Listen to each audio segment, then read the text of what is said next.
doctors for the today eCME platform. And today our topic is management of pregnancy in Rh negative women and diagnosis and management of abnormal uterine bleeding. For this, first of all, I welcome Dr. Anjana Sabharwal. She is the secretary of Option Gynec Society, and she will moderate the session. So I request to Dr. Anjana Sabharwal and over to Dr. Anjana. Thank you, Surinder. Welcome everybody here. Welcome the Goxians. This is our first session with the blessings from Lord Ganesha. I'm going to start this first session of Team 2021, and that to a webinar here because of the current situation of COVID-19. Our greatest glory is not in never falling, but in rising every time we fall. This has been said by Oliver Goldsmith. As we all are in a situation which has been created by COVID-19, and we had to really muster courage and confidence to do something outside our comfort zone. For this, we thought of bringing this webinar to your doorstep, and our basic aim was to drag all of you out of this frustration and depression in fight against corona. I hope this webinar that we are having today will take you out of your monotony and make you feel fresh and blooming. Now, coming to the topics of discussion, today's first topic of discussion is management of pregnancy in Rh negative women. And for this, we have a very eminent speaker amongst us, Dr. K. Aparna Sharma, who is an additional professor from AIIMS, Delhi. She is into fetal medicine, and she is a specialist with expertise in fetal interventions. She is a recipient of many awards, Kamini Rao Orator Award, Foxy Junior Korean Award, and many other awards. Besides this, she has been a joint secretary of AOGD and North Zone coordinator in Practical Obstetrical Committee, Foxy 2015-17. She has been a member of Fetal Medicine Subcommittee. She has been a member Executive Committee, Society of Fetal Medicine, India 2018-2020. So over to Dr. K. Aparna Sharma for her talk. Ma'am, please. Thank you everyone, and I would really thank Ghaziabad Obs Gynae Society for this opportunity. And I think, can I share my screen? Sure. Yes, of course, ma'am. Yes, ma'am. So you'll have to stop sharing. Right, ma'am.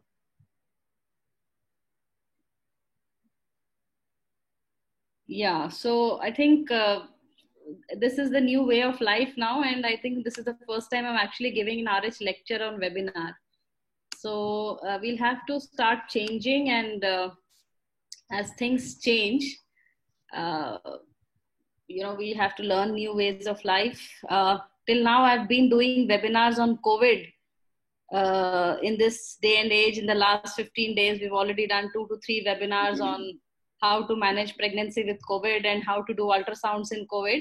But back to doing what I do best, that is fetal medicine.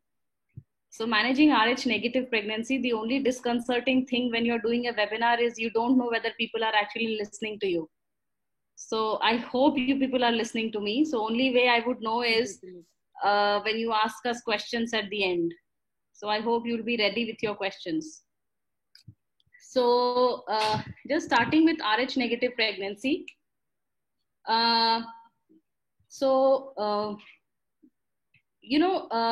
When we talk about Rh negative pregnancy, what we have to really understand is the number of patients who come to us and the varied kind of presentation. This lady actually came to us with pedal edema and abdominal wall edema, and the first thing that comes to your mind is preeclampsia. And what we did next, she was actually a second gravida, and she was Rh positive, ICT positive. But when we did an ultrasound, it turned out that she had a baby who had hydrops. So in a pre-eclamptic mother, this was actually turned out to be a mirror syndrome. So what we did was we did emergency intrauterine transfusions. At the same time, we started the mother on antihypertensives. We gave total of 7 intrauterine transfusions, and the last was done at 33 weeks. Then hydrops resolved and she delivered at 37 weeks, and the mother and the baby both were healthy. So this was the patient who resolved. So if you see the force of affliction, you know, the seriousness of the situation is like that, that these kind of scenarios are not very uncommon. And very recently, there is a lady who's coming to us who's a 13th gravida. Dr. Vatsala is handling this patient who had a previous 11 losses and only 1 living issue. So it is not uncommon, and I'm sure each one of you sees a patient who's Rh negative, at least non-isoimmunized. So if you manage one non-isoimmunized well, you would have helped people who in becoming non-isoimmunized, so that, you know, at least make sure that they remain non-isoimmunized. So why is Rh so important? Because it is one of the most obliging afflictions. Why? Because it can be prevented. Anti-D is available. And even if you have forgotten to give anti-D, then you can monitor that thing by non-invasively by middle cerebral artery peak systolic velocity. Now, even if on MCA PSV you have detected that the patient has become severely anemic, you can treat it by giving it intrauterine transfusion. Now, it can be prevented, it can be detected, and even if you've become anemic, you can treat it. So nothing really justifies a fetal or a neonatal loss to this affliction. So the only thing that remains to be done is being aware of it and referring on time. And yet we see that for Rh non-isoimmunized women, ICT is not done at booking. ICT is repeated at 28 to 32 weeks and not 4 weekly. ICT is monitored by a rise of titer repeatedly even after the critical titer. Patients are referred late. MTPs is advised. Anti-D is given before referring patients. IVIG is given. Steroids are given. Karyotype is advised. Geneticists are referred to, and precious time is wasted. So all these things can be seriously avoided if we are referred on time and managed properly. So this is the general theme on which I will be discussing today's presentation. Now, the next thing is we have to really understand what really happens in an Rh negative mother. An Rh negative mother is carrying an Rh positive baby. Now, this Rh positive baby has Rh positive antigens which are going into the mother of the who's Rh negative, and during the first pregnancy. During the first pregnancy, what happens is there is production of IgM which does not cross placenta. So in the first pregnancy, the baby remains safe, and usually the ladies come to us that they have 1 living issue, usually, unless they've had a previous MTP, abortion, or a medical termination of pregnancy, during which time the sensitization has occurred, especially not first trimester or second trimester. However, in the second pregnancy, because the immune system is already sensitized, the second time IgG is formed, and this time this IgG can cross the placenta. If, however, you have given an anti-D, the sensitization is prevented. So that's the mechanism of action of anti-D also. However, two points that we need to remember here is that second pregnancy onwards, the sensitization becomes more serious, and with increasing number of pregnancy, the severity of sensitization becomes more severe because it's a secondary response. So antigen antibody reaction on the RBC surface leads to hemolysis. This leads to anemia, increased hepatic erythropoiesis and dysfunction, portal and hepatic vein hypertension, heart failure, erythroblastosis fetalis, and there is fetal loss, IUD, and neonatal fetal loss. So this is the entire problem which leads to the problem. After birth, what happens is antigen antibody reaction on the RBC surface, hemolysis, anemia, jaundice, kernicterus, and this leads to neonatal death. So this is the pathophysiology of Rh. So what exactly is the risk of alloimmunization? So if you do not do anything, So if you do not do anything, the overall risk of alloimmunization is 13.2%. If, however, you give postpartum only anti-D, the risk is 1.2%. And if you give antepartum and postpartum anti-D, the risk is reduced to 0.2%.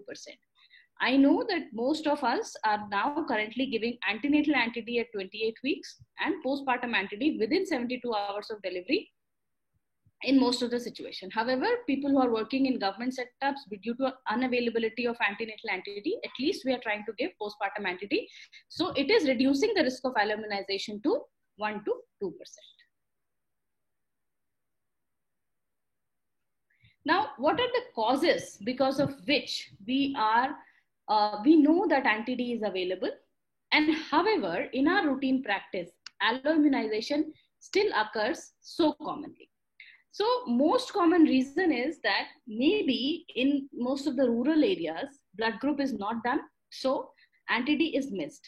So this was a study which was done in AIIMS. So we saw that probably in majority of the cases, the anti-D was missed after delivery. But more importantly, because of the availability of medical abortion over the counter, medical abortion is done without giving a blood group, without doing a blood group.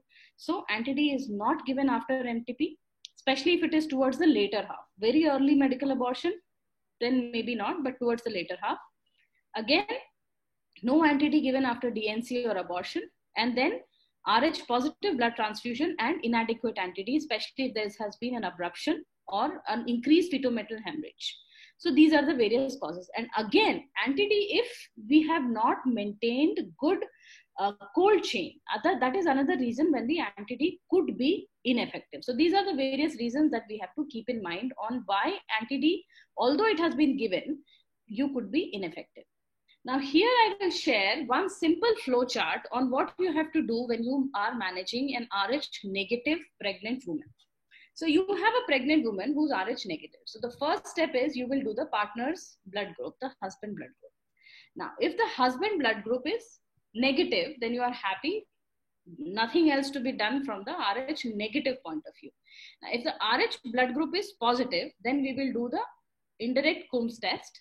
When do we do the indirect Coombs test? We should be done at booking, 16 weeks, 20 weeks, 24 weeks, and 28 weeks. So it should be done at booking, which could be like, if it's close to 16 weeks, then 16 weeks. But if it is earlier, then do it at booking only.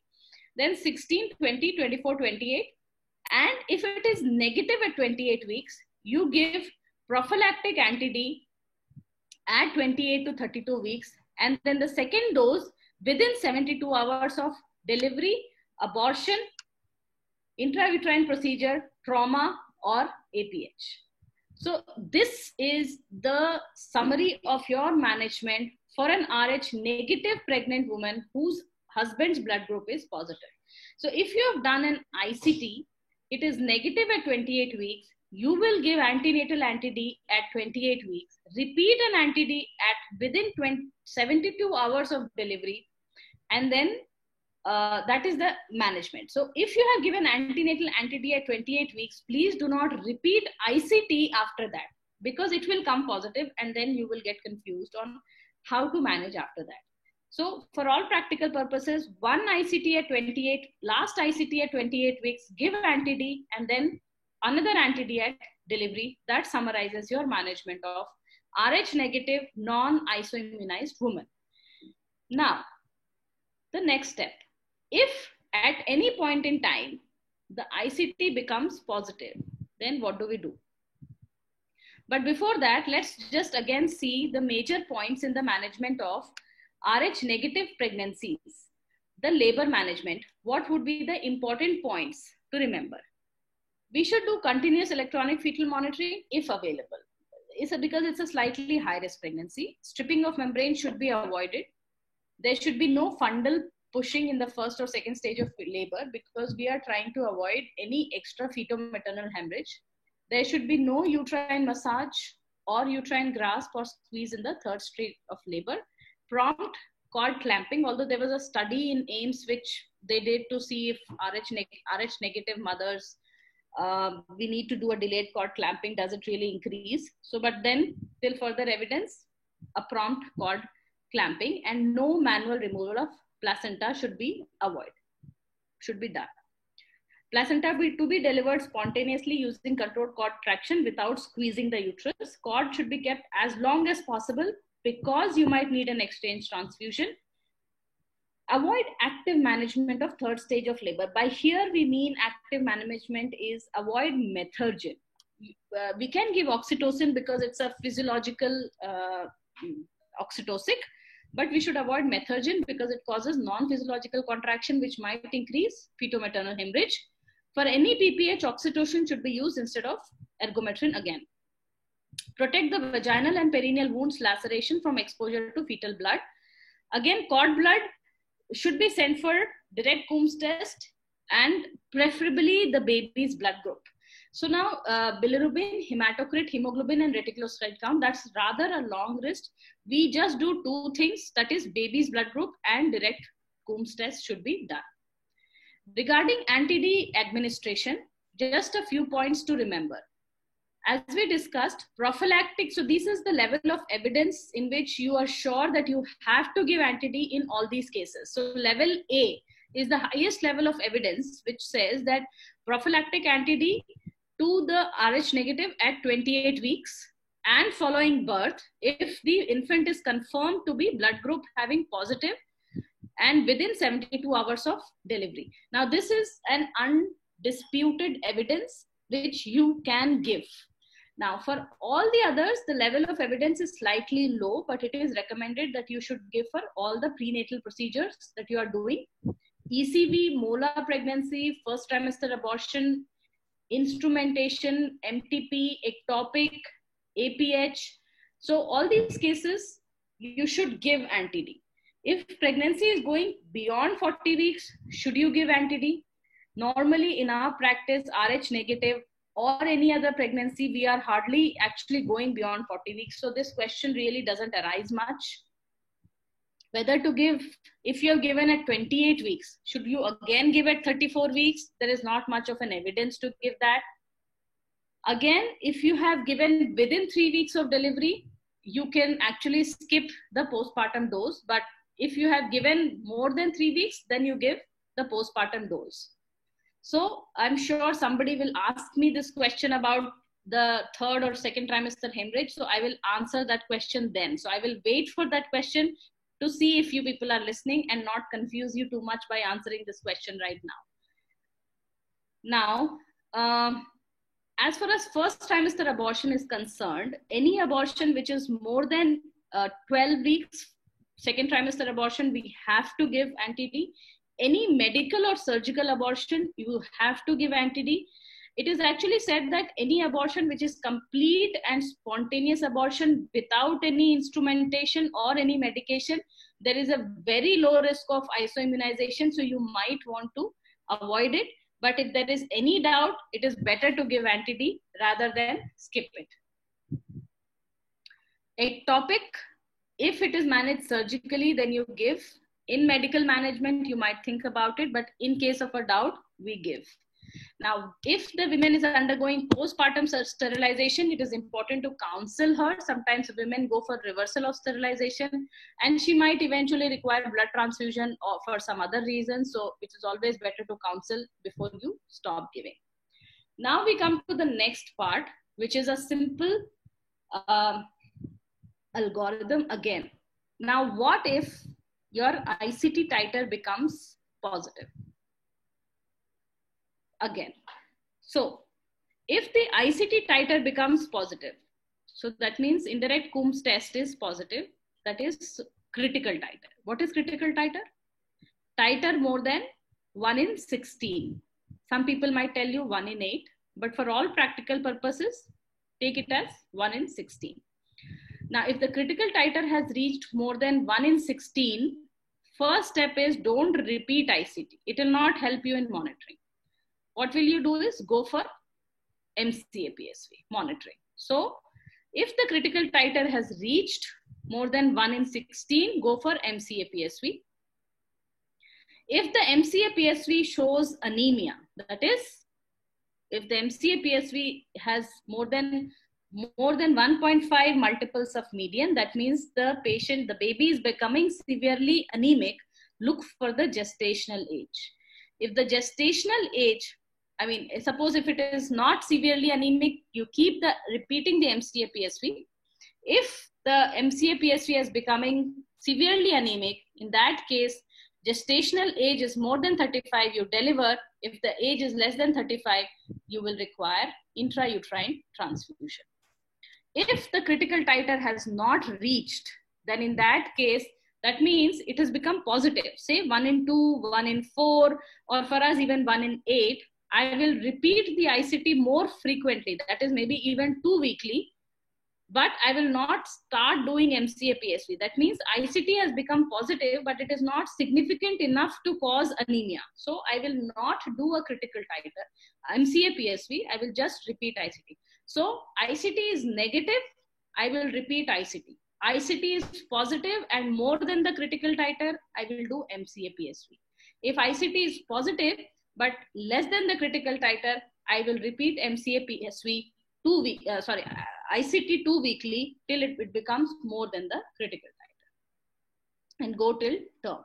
So this is how you do the middle cerebral artery peak systolic. So the only point to remember is once ICT has become positive, please refer to a fetal medicine center unless you yourself are doing MCA-PSV Dopplers. Important point to remember. Don't sit on a positive ICT thinking I'm going to repeat the ICT and helping the patient. So this is a video of how you can do an MCA-PSV Doppler. So that's the base of the skull that we are looking at. And when we put the Doppler on the base of the skull, that's the visible artery velocity. And we can see the peak systolic velocity waves, and we have to see the peak of the wave here, and the velocity is measured, and we see the velocity for that gestation. If the velocity is increased, it's indicative of anemia. And once we see that it is anemic, we have to start transfusion. How do you give transfusion? It is very, so for transfusing blood to the baby, we will use O negative blood, which is centrifuged and irradiated. Here in this syringe, we are trying to show vecuronium, which is a paralyzing agent. This is an irradiated and centrifuged blood. O negative, which is being taken into the syringe. This plastic tubing is the BD connector that we are using. And this is done under continuous ultrasound guidance. This is the patient who's lying down in front of the ultrasound machine. This is the BD connector that we use to load and transfuse the blood. And this part is the femur, the fetal thigh. And this shiny part is the intramuscular injection of paralyzing agent that we give into the fetal thigh. This is the needle coming in from the placenta into the cord of the fetus, of the baby. So this is the vein, umbilical vein, and the needle will enter the umbilical vein. And as soon as we localize that and the needle enters the cord, and we will withdraw a 2 ml sample and to see the hematocrit of the baby, check for anemia, and according to the level of anemia, we will transfuse the amount of blood, because at a particular gestation, baby has a fetoplacental volume, which is according to the weight. So once we have seen the level of anemia, we will transfuse the volume of the blood according to a predetermined formula, and we will transfuse the required amount of blood. After transfusion, we will again withdraw the blood to see for the post-transfusion hematocrit.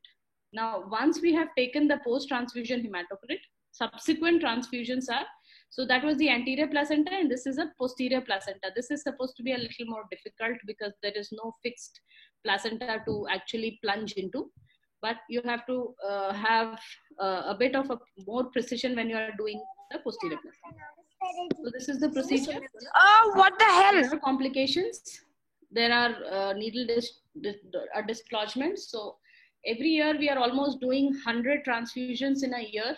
In the last 2019-20, we did almost 128 transfusions last year. The good part is that the referrals with hydrops have decreased from almost 40% to 20%. And the first transfusions are usually done around 20 weeks, but we have also done transfusions around 18 weeks of gestation. Normally 2 to 3 transfusions are required, but patients who are coming with hydropic babies would require even 6 to 7 transfusions per baby. POG earlier we used to deliver around 34 weeks, but now we deliver around 36 to 37 weeks. We do the last transfusion around 34 weeks and take the hematocrit up to 50, so that we will take the baby till 36 to 37 weeks. If you look at the survival, around 90% survival is seen even in the hydropic babies. The non-hydropics ones have survival up to 93 to 95%. And the problem is mostly because of the preterm births following, because you are putting in needles again and again. So there is a chance of the patient going into preterm labor. So up to 93% survival is seen in the non-hydropic babies. And as I said, the problems could be preterm labor, transient bradycardia, or displacement of the needle. There could be even bradycardia requiring a cesarean section. So if you look at the rate of complications, it's around 5%. The procedure related complication rate. So if you, so this was a paper of our procedures that we have done, and reported success rates around 95% survival of our procedures of the babies that we have done. So I would just say that when we are managing Rh negative mothers, we have to remember that there are 5 points to the right management of Rh negative mother. Even if we don't want to go into the management of Rh iso-immunized pregnancy, even if we don't want to do MCA-PSV, even if we don't want to do intrauterine transfusions, we just have to remember 5 points. Was blood group done for the pregnant woman? If her blood group was negative, was husband blood group done? And if the husband blood group was positive, was ICT done? If ICT was negative, was anti-D given? If her ICT was positive now, has the patient been referred on time to a fetal medicine center? If we remember these 5 points in the management of an Rh negative non-iso-immunized mother, I am very positive that we can prevent Rh iso-immunization in the future. So we just have to remember these points, and the challenges in the management of Rh iso-immunization can be brought down very, very effectively. So do not monitor by the rise of ICT titer, because it is of no use. Do not advise MTP, because if you advise MTP, next pregnancy will be worse. There is no need for preterm delivery. IUTs can be done up to 34 and 35 weeks, and we give up term delivery.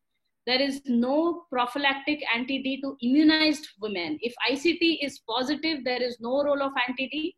There is no role of doing a karyotyping, parental zygosity, or a steroids for decreasing titers, or a genetic consultation is not necessary. Corticosteroids, we give corticosteroids for lung maturity at 28 weeks. But the most important thing is a timely referral, timely detection, and a referral. So I would like to acknowledge Dr. Vatsala Dadwal. We work at the Division of Maternal Fetal Medicine at AIIMS, New Delhi. Thank you so much, and I would love to take questions at the end of the session. Thank you so much. Thank you, ma'am. Now I request to Dr. Anjana to introduce our speaker, next speaker. Thank you, Dr. Sharma. Now we'll come to our next. Hello, can you hear me? Hello. Yes, ma'am. Yeah.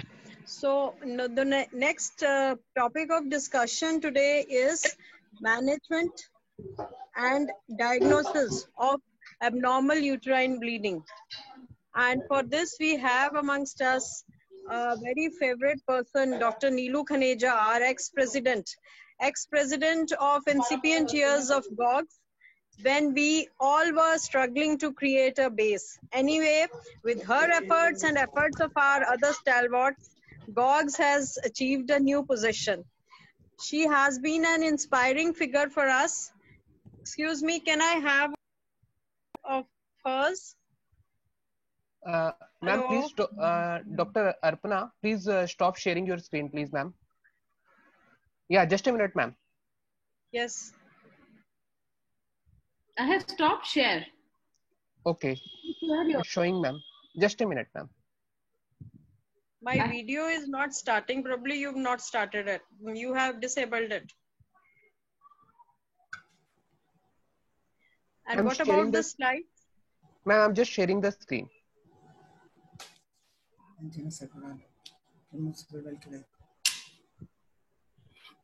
So she has been an inspiring figure for us and has made a landmark entry as an expert as a colposcopist of Ghaziabad. So I don't think I require to say much about her. She is Director Khaneja Women Care and Sign Colposcopy Center Ghaziabad, and she got trained for colposcopy at Chittaranjan Cancer Institute, and recently she has been recipient of Foxy Wonder Woman Award. So over to Dr. Neelu Khaneja for her topic of discussion. Thank you, Dr. Anjana, for the kind introduction, and thank you, Dr. Alpana, for giving me this opportunity. I hope I'm audible. Yes, ma'am. I request to Dr. Neelu, I request you to please share your screen, ma'am.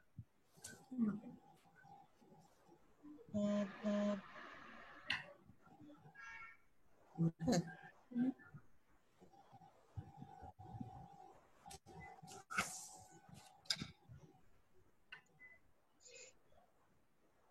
Oh God. कहाँ है आपका? क्या चीज? Slide. पता नहीं कहाँ चली गई. साइड में है. ये रही. उसे ऑन करो. इसको.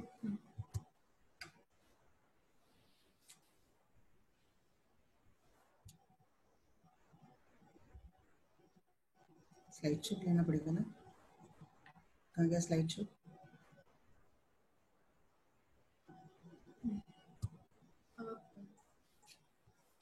Can you all see it now? Yes, ma'am. Yes, ma'am. Today I'm going to speak on abnormal uterine bleeding. Now this is something which we see day in and out in our OPDs. So I'm mainly going to concentrate on the diagnosis and management. Now what is abnormal uterine bleeding? AUB is defined as bleeding from the uterine corpus that is abnormal in regularity, volume, frequency, or duration and occurs in the absence of pregnancy. The burden of AUB in India, 17 to 18% of women complain of AUB, 42 to 53% of women aged less than 21 and more than 21 years respectively complain of excessive bleeding. Out of the hysterectomies that we do, it has been seen that 58% have been because of AUB and other causes is 42%. The impact of AUB on quality of life, it definitely affects the quality of the life of a female socially, emotionally, materially, causes iron deficiency anemia, productivity is decreased, and there is utilization of healthcare services. The nomenclature of AUB was given by FIGO in 2011, and this is the Palm-Cohen classification, which is divided into structural and non-structural causes. Structural causes: polyp, designated as AUB-P, adenomyosis, AUB-A, leiomyoma submucous and others, AUB-L, malignancy and hyperplasia, AUB-M. Then are the non-structural causes: coagulopathy is AUB-C, ovulatory dysfunction, AUB-O, endometrial is AUB-E, then iatrogenic or not yet classified. The terminology is approved by FIGO now. Heavy menstrual bleeding should replace menorrhagia. Intermenstrual bleeding replaces the term metrorrhagia.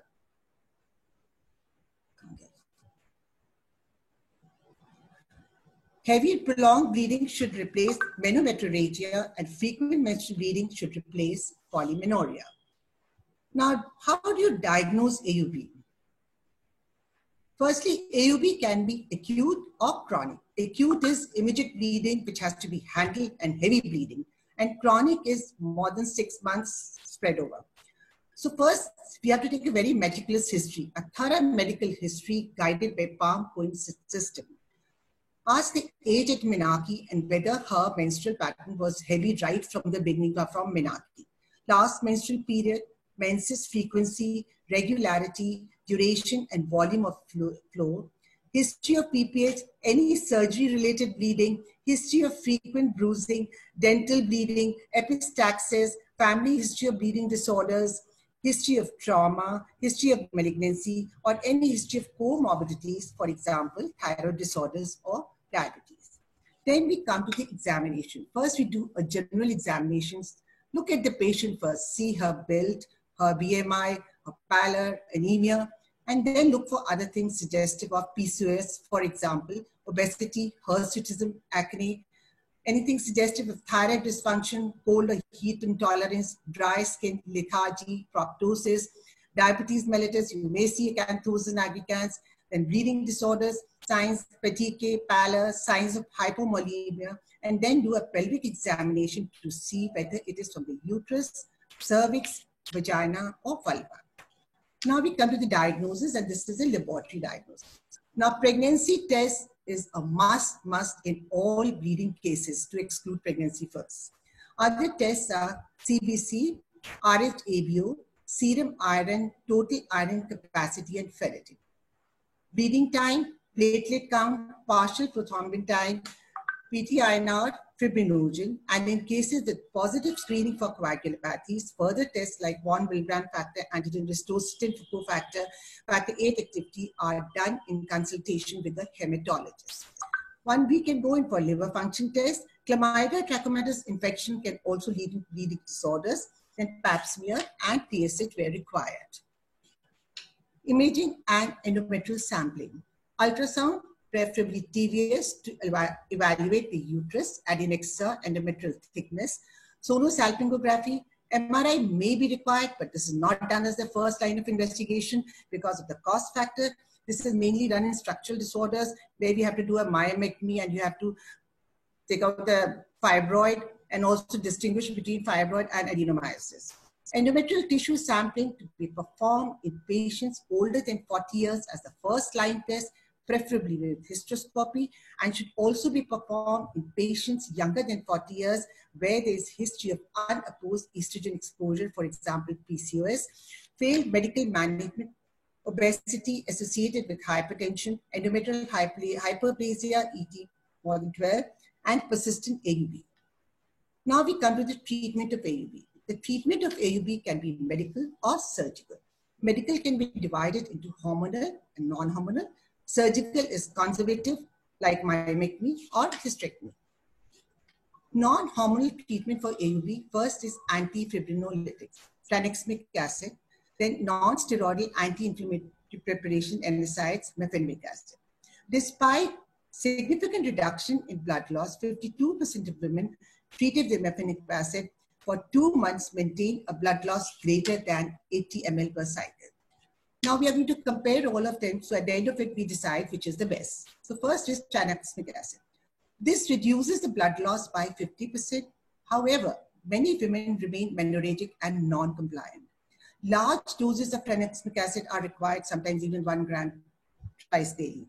Incidence of GI side effects, intermenstrual bleeding incidence is relatively high, and risk of thrombogenic disorders is a concern. Then we come to non-steroidal inflammatory drugs. NSAIDs reduce the blood loss by 25 to 30%, but not all women respond similarly. Commonly used are mefenamic acid and naproxen, but are less effective than tranexamic acid. NSAIDs have shown only minimal effect in anovulatory menorrhagia, and side effects include minor GI disturbances and headaches. Now we come to the hormonal treatment for AUB. The options are oral progestrogens, levonorgestrel releasing intrauterine system, combined oral contraceptive pill, injectable progestrogens, and gonadotropin releasing hormone agonists. LNG-IUS, this is a progestrogen releasing intrauterine device. This is an effective treatment for menorrhagia. Its main advantages are relief of dysmenorrhea, effective contraception, and a long-term control of menorrhagia following insertion. The main disadvantages are the first few months following insertion. She may have irregular bleeding, spotting can continue, or even expulsion. For this spotting, usually we have to give OCs for 3 months. It is contraindicated in pregnancy, unexplained vaginal bleeding, and uterine sepsis. Oral contraceptives. Action is probably mediated through endometrial atrophy. OCPs suppress pituitary gonadotrophin release, thus inhibiting ovulation.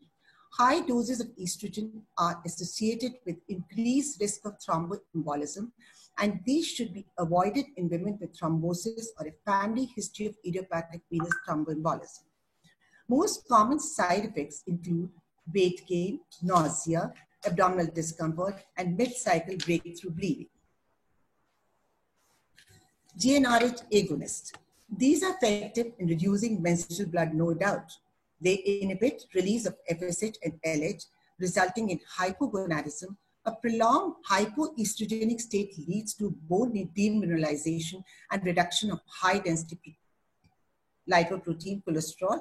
Hence, these agents are used on short-term basis due to high cost and severe side effects. Now, oral progestogens. Norethindrone is the most commonly used oral progestogen in the treatment of AUB, and this reduces the blood loss by 80%. Now, what is the mechanism of action? It inhibits the endometrial growth, inhibits synthesis of estrogen receptors, promotes conversion of estradiol to estrone, inhibits LH, organized slough to desalicylate, and stimulates arachidonic acid formation.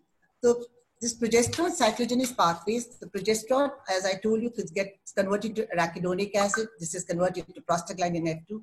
Thromboxane and prostacyclin, they are both vasoconstriction agents, and that is how they decrease the bleeding. Now, medical management should be the initial treatment in most patients, except some who may require surgery for structural causes. So the surgical options are endometrial aspiration, hysteroscopy, polypectomy, myomectomy, endometrial ablation, uterine artery embolization, and hysterectomy. There have been certain clinical trials comparing the progesterones. Norethindrone was found to be superior over medroxyprogesterone. 60 patients were taken, 30 were given norethindrone and 30 were given medroxyprogesterone. And they saw in conclusion that norethindrone significantly higher total effective rate as compared to medroxyprogesterone, safe and effective as compared to medroxy, and better patient compliance. Now, medroxyprogesterone in AUB. This is a progestin used to treat absent or irregular periods of AUB. It is used to decrease the risk of endometrial hyperplasia while taking estrogens.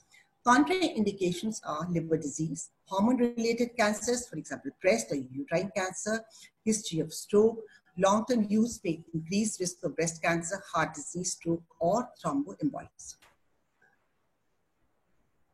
So 22 women received norethindrone 15 milligrams daily from day 5 to 26 day of the cycle for 3 cycles, and it was seen that oral norethindrone in this regime provided an effective treatment for menorrhagia in terms of reducing menstrual blood loss to within normal limits in about 87% cases. Now, norethindrone in adolescents. We get a lot of adolescent patients with bleeding disorders. The adolescent patients with AUB and prolonged bleeding required lower doses of NET. Girls with acute AUB and heavy bleeding required more aggressive treatment with higher dosage, but no serious adverse effects were noted with high doses of norethindrone. Potential advantages of the use of NET is that it is not expected to promote epiphyseal closure as might be with large doses of estrogen. Now, in this study, when there's prolonged bleeding, more than 10 days in adolescents, if yes, and the weight is more than 55, 15 milligrams in net a day was given. Less than 55, 10 milligrams in net a day was given. In acute, if the weight, acute means the heavy bleeding, to control heavy bleeding, if the weight was more than 55, even 30 milligrams of norethindrone per day did not cause any side effects. And if the weight was less than 55, 15 milligrams of net per day was given. And this is given for 20 days from 5th to 26th day. So the take-home message is it's individualized and cafeteria approach. Vigilant histopathological screening of endometrial samples obtained from patients with AUB should be done before you start a medical or a surgical treatment. Evidence-based management can avoid number of unnecessary hysterectomies, and northistrone 15 milligrams per day is effective for the treatment of AUB. Thank you.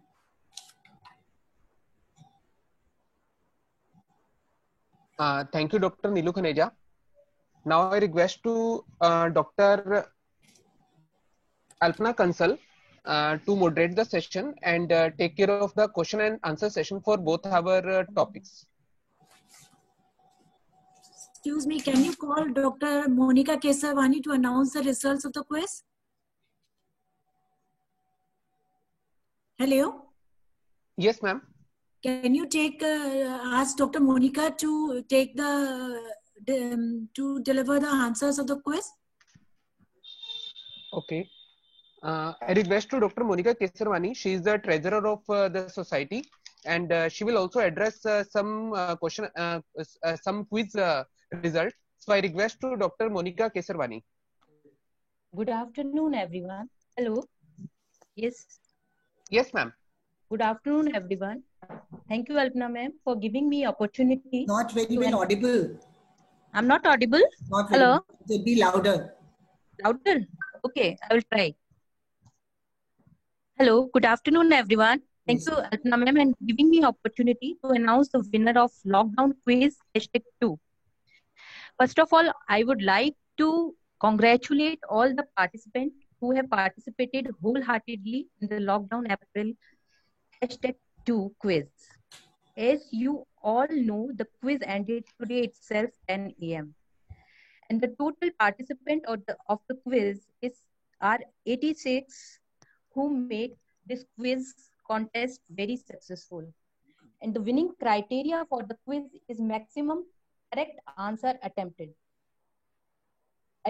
First of all, I will like to, my slide.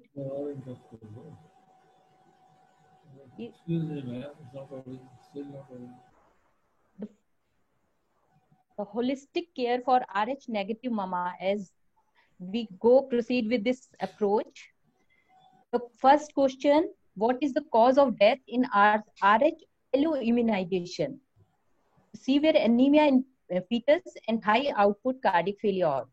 Next question is the cause of non-sensitization of Rh negative mother who are carrying Rh positive fetus. Sufficient number of fetal cell entering the maternal circulation, inborn inability to respond, immunological non-responder, and ABO incompatibility. All are the options are there, and the right answer is all of the above. In amniocentesis, if the delta OD 450 value lies in the zone of Lilly's chart, treatment is the repeat amniocentesis after 1 week. Next question, the affected fetus, sorry for spelling mistake in this slide, show all except the placental atrophy. Next question is the volume of feto-maternal transfusion is quantified by which test?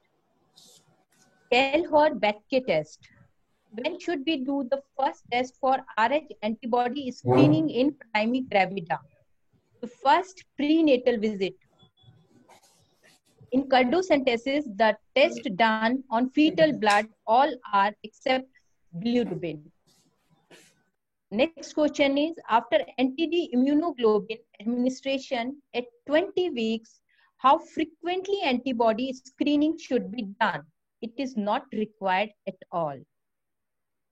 300 microgram anti-D immunoglobulin can neutralize how much of fetal blood? Is 15 ml. Now this time for winner. As you all already Anjana ma'am said that all not people who never falls, but people who never quit. Winners are not the people who never fails.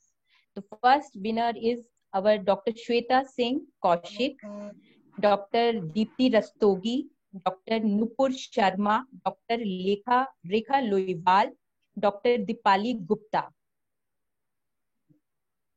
And some people are really qualifying for mega bumper prize.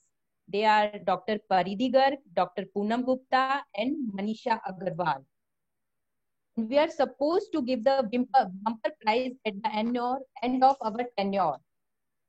So thank you everyone. If you can positive in this negative situation, you all are winner. Thank you so much for hearing me, and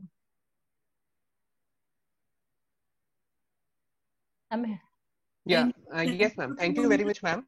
Okay. Yeah, I request to Dr. Alpana Kansal to proceed. The questions. There are questions for Dr. Aparna.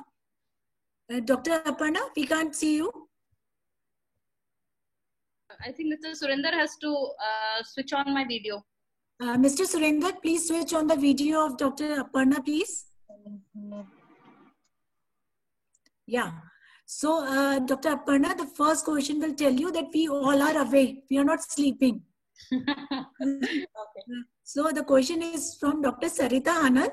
And she asked, what is the correct procedure to adopt if a positive ICT patient suffers an antepartum hemorrhage at 35 weeks? Yeah, so if, as I said, if so the patient is already ICT positive. So as I discussed, any patient who's ICT positive, that means she's already isoimmunized. The next step is we will do MCA PSV, right? So just if the patient shows fetal anemia, so if she's already 35 weeks, so now we know that we will deliver her. Now there is no role of IUT. So it depends on the gestational age actually. And then obviously your management will depend on the APH. Right? Okay. Now we have another question. It is interesting. If this is from Dr. Seema Chavla. If RH negative patient has repeated episodes of bleeding in first and second trimester, how frequently we should be giving anti-T? And in that case, would we advise ICT test every 3 weeks? Then what are the chances of false positive test? So you see, this was the trick question which I wanted somebody to ask and I did not answer in the PPT. Yeah. Right. So the thing is that if we are having, so the patient had a threatened abortion and we gave 300 microgram of anti-D. Now what we should do is that we will repeat her. Now the question is that there have been some debates on whether we should give 50 microgram or we should give 300 microgram. So what we generally do is that because 300 microgram is available, so we give 300 microgram of anti-D and we repeat ICT after 3 weeks. Now after 3 weeks, the ICT titer is still positive. Just listen carefully. So if the ICT titer is positive, that means that the effect of anti-D is still there. But the titer should be below 1:4, isn't it? Yes, but it is positive still. Okay. That means that the effect of anti-D is still there. So if the patient has another episode of bleeding, you still can wait because the anti-D is still there in the circulation. Okay. So don't repeat now. So repeat ICT after another week. If the ICT has become negative, you can repeat anti-D if the patient has another episode of bleeding. Am I clear? Right. So you have to wait till the ICT becomes negative to repeat a dose of anti-D. So how frequently, this is every 3 weeks we will be repeating ICT. Because ICT can work for 3 weeks.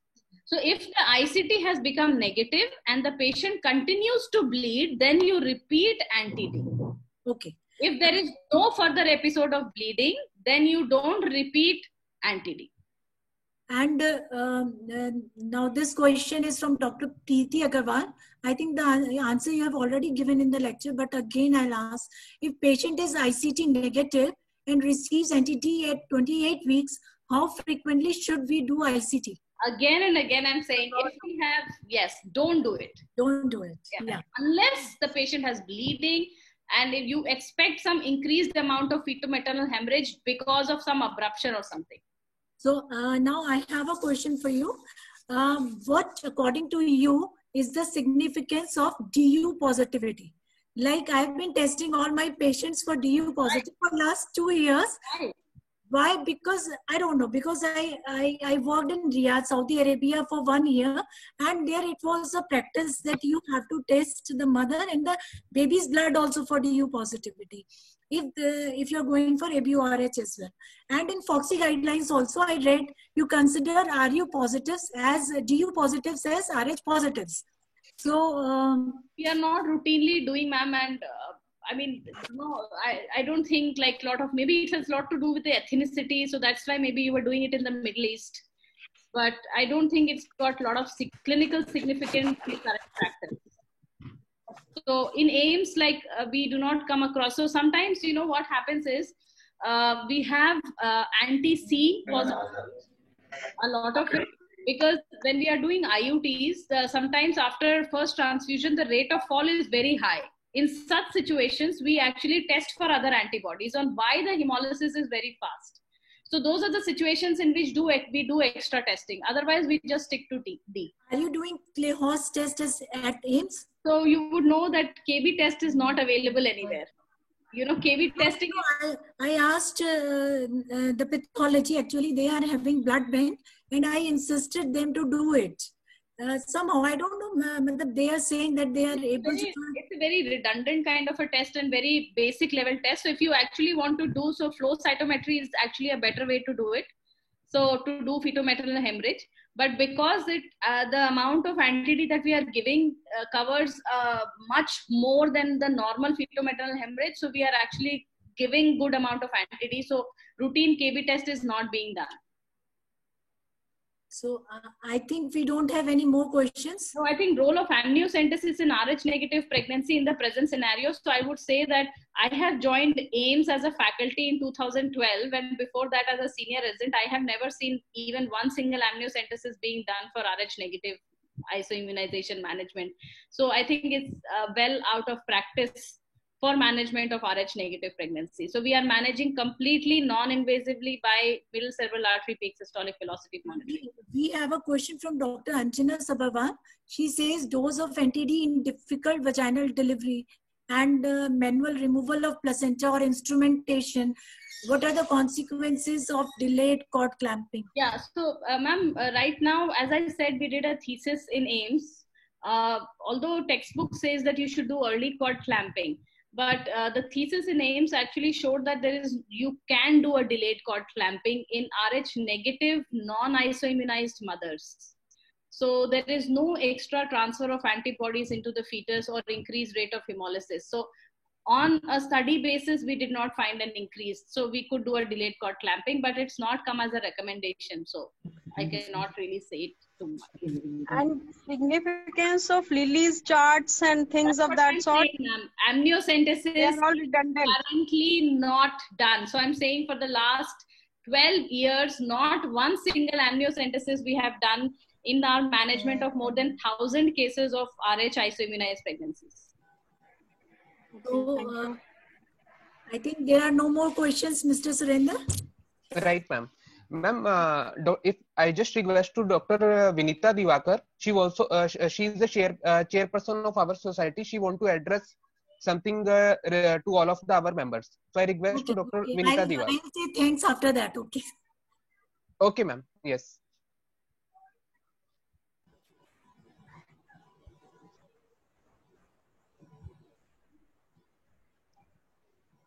I request to Dr. Vinita Divakar.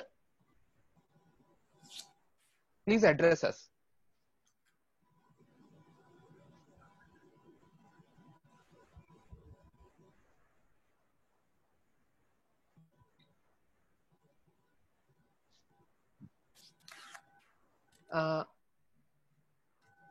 Dr. Alpna, I hope she is not available. She is disconnected. So I request to you to complete our meeting. So I request to you to hand over to you, Dr. Alpna. Was she here right now? Was she here? No, ma'am. She's. I hope so. She's right now. She is not connected with us. Okay. Okay. So this is my message to all GOGSians. Hope you are all enjoying the activities of GOGS during lockdown. To your information, Dr. Aparna, what we are doing is we are giving workout schedules to our members, daily workout schedule. And I hope some of them are actually following it. And we had Tambola, WhatsApp Tambola quiz WhatsApp Tambola toys, and that was also very much enjoyed by the members. And I thank you, Dr. Aparna, for your elaborate presentation and for taking out time from your busy schedule. Actually, you are not at all free these days, managing COVID patients and making outlines and policy making in COVID-19 patients. And our own Dr. Neelu Khaneja, ma'am, no words to express my gratitude towards you. What I am today is because of you. She is the one who introduced me to GOX. Ma'am accepted to speak on AUB at a very short notice. Thank you, ma'am. Thank you again. And thanks to Alembic Pharma for organizing this first webinar for our society. Thanks a lot. Thank you, everyone. Thank you, Dr. Thank you, ma'am. On the behalf of Alembic, I also thanks to our eminent speaker, Dr. K. Aparna Sharma and Dr. Neelu Khaneja, and special thanks to all our society members for attending this today webinar. And I also special thanks to Dr. Sabarwal as well as Dr. Alpana Consult to give us the opportunity to part of this today our meeting. Thank you very much, ma'am. Thank you. Thank you. Thank you so much. So I'm now ending the session. Okay, thanks a lot. Yeah. Thank you, ma'am. Thank you.